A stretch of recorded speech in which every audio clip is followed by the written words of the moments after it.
కాకుండా స్వచ్ఛమైన అభివృద్ధి చెందిన దేశం కోసం కలలు కన్నారు. మహాత్మా గాంధీ భారత మాతకు బానిస సంకెళ్ల నుంచి స్వేచ్ఛ కలిగించారు. ఇప్పుడు మన దేశాన్ని పరిశుభ్రంగా ఉంచేలా దేశానికి సేవ చేయటం మనందరి బాధ్యత. దేశాన్ని పరిశుభ్రంగా ఉంచడానికి నేను కట్టుబడి ఉంటానని, సమయం కేటాయిస్తానని ప్రతిజ్ఞ చేస్తున్నాను. నేను ఈ సంకల్పం నెరవేర్చడానికి ప్రతి సంవత్సరం 100 గంటలు అనగా ప్రతి వారం 2 గంటలు స్వచ్ఛందంగా పనిచేయటానికి కేటాయిస్తాను.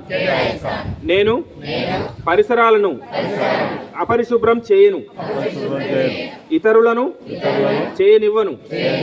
పరిశుభ్రత సాధించే పనిని నేను స్వయంగా మొదలుపెట్టి నా కుటుంబం, మా వీధి, మా గ్రామము మరియు నేను పనిచేసే చోట పరిశుభ్రంగా ఉండేలా చూస్తాను. ప్రపంచంలో పరిశుభ్రంగా కనిపించే దేశాలు ఆ విధంగా ఉండటానికి ఆ దేశ ప్రజలు పరిసరాలను అపరిశుభ్రం చేయరు, ఇతరులను చేయనివ్వరు అని నమ్ముతున్నాను.